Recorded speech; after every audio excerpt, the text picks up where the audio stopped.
A longboard is a type of sports equipment similar to a skateboard, but much longer, often faster because of wheel size. Longboards are commonly used for cruising, downhill racing, slalom racing, sliding, and transport.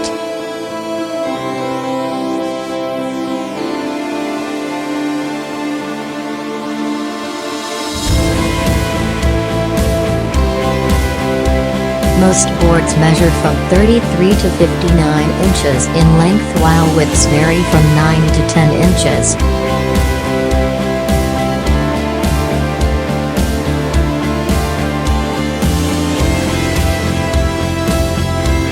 There are several longboard shapes, such as pintails, swallowtails, flat-nose riders, drop-through decks, drop decks, and boards with the same shape as a standard skateboard.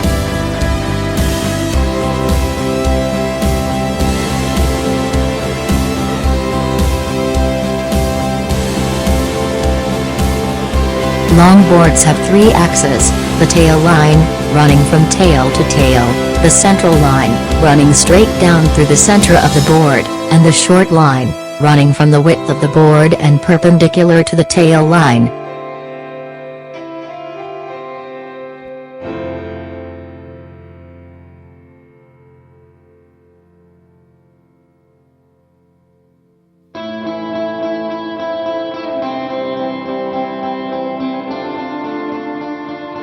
Pintails permit looser trucks and larger wheels, which are better suited for carving or a smooth feel, whereas drop decks and drop-throughs allow the rider to be closer to the ground, hence a lower center of gravity, which increases stability and allows these boards to support more high-speed downhill riding disciplines.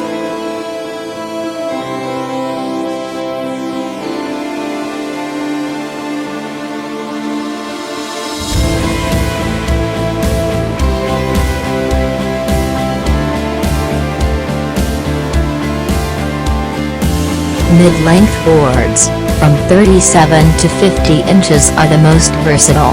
Their greater weight and bulk makes them less suitable for many skateboarding tricks, but contributes to a fluid motion by providing more momentum.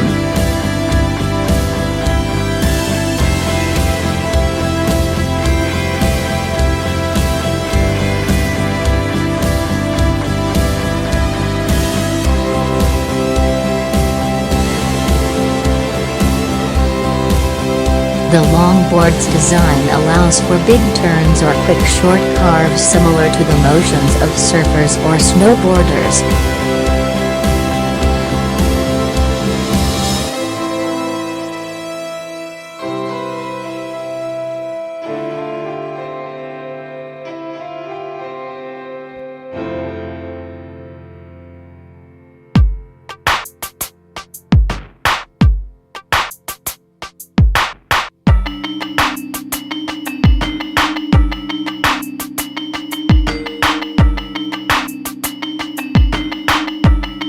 The life of longboarding started in approximately the 1950s.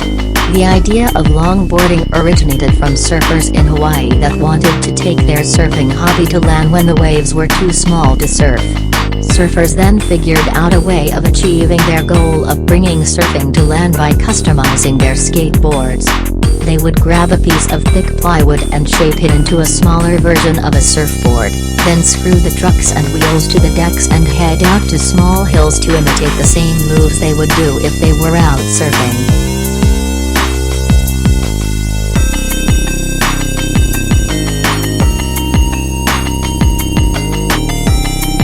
During the 1970s, a small group of longboarders honed their techniques.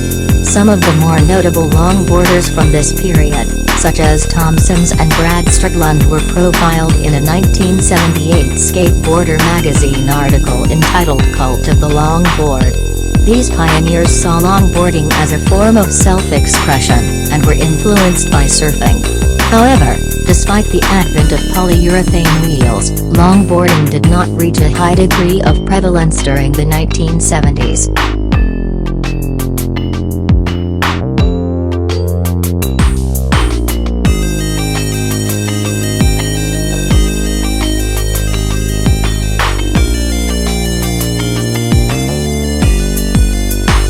Longboards lived on as an underground sport, with home hobbyists continuing to make boards in their garages or strap trucks onto snowboard decks using old kryptonic wheels from the 70s or roller skating wheels.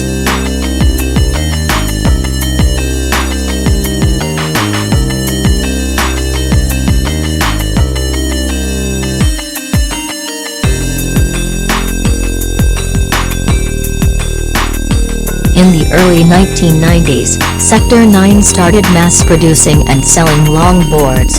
The 1990s also saw a change in truck technology. Reverse kingpins made longboarding more stable.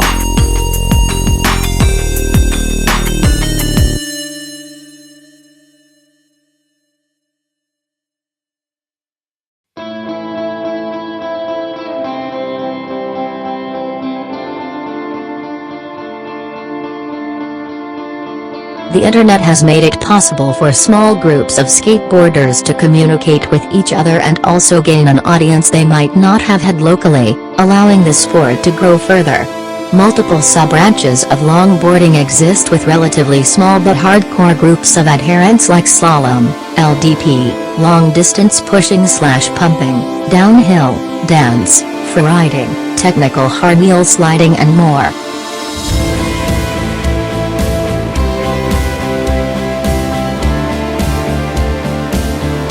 Besides diversifying into many species, longboarding itself has also come back around full circle and is embracing more street-oriented tricks and crossover events using ramps too, as well as embracing its earlier beginnings in slalom, ditch skating and just speed itself and cornering.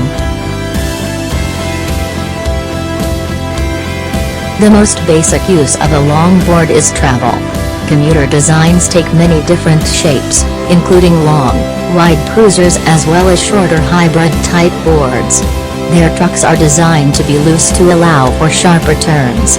It is useful to have a kicktail on a commuting longboard in order to corner on sidewalks and to lift the front of the board when riding off curbs.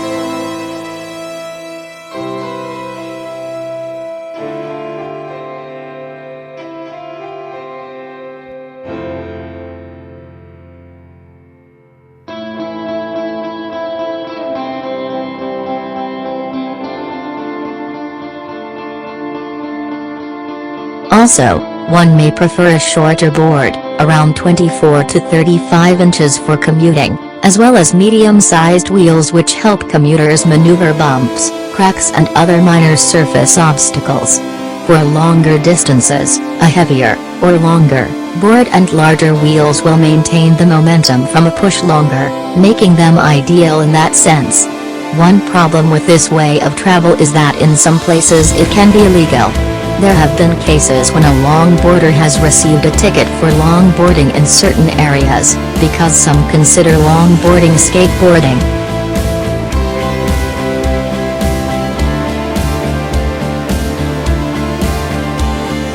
Freeriding can involve sliding and other tricks such as early grabs, where one grips the side of the board while on the ground and thrusts upward to become airborne, at medium to high speeds.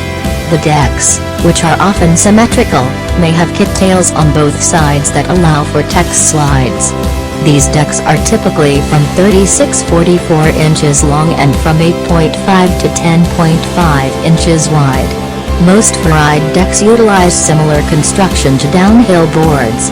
Some companies are now trying to produce freeride decks that also do freestyle. They make these hybrid boards by adding kicktails and striving to make the boards out of lighter materials.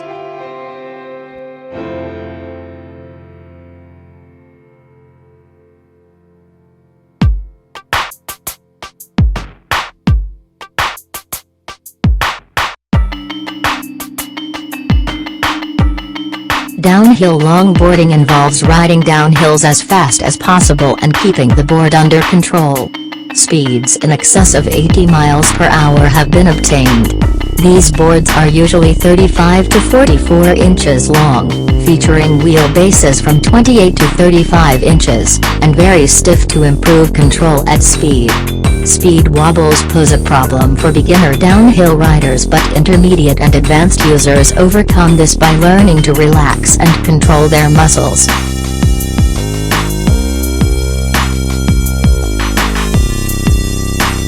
Dancing is a resurgence of old-school tricks in longboarding that involves a variety of walking and spinning moves. Dancing originates from boardwalking in surfing. A board is usually considered a dancing board when it is around 45+ inches long and can be up to 12 inches wide, and although most of the tricks can be performed on smaller decks, a larger deck provides a more comfortable platform and takes less skill to maneuver.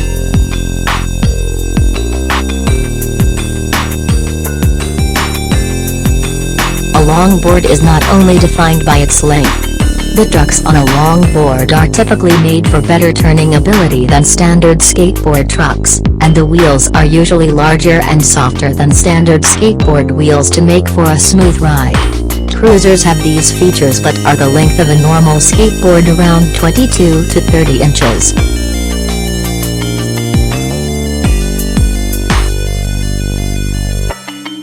A mini longboard is typically shaped similarly to the retro-style skateboards of the early 80s.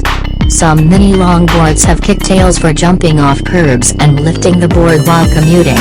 Many skaters choose mini longboards for commuting as they are the ideal size to carry around or put in a locker.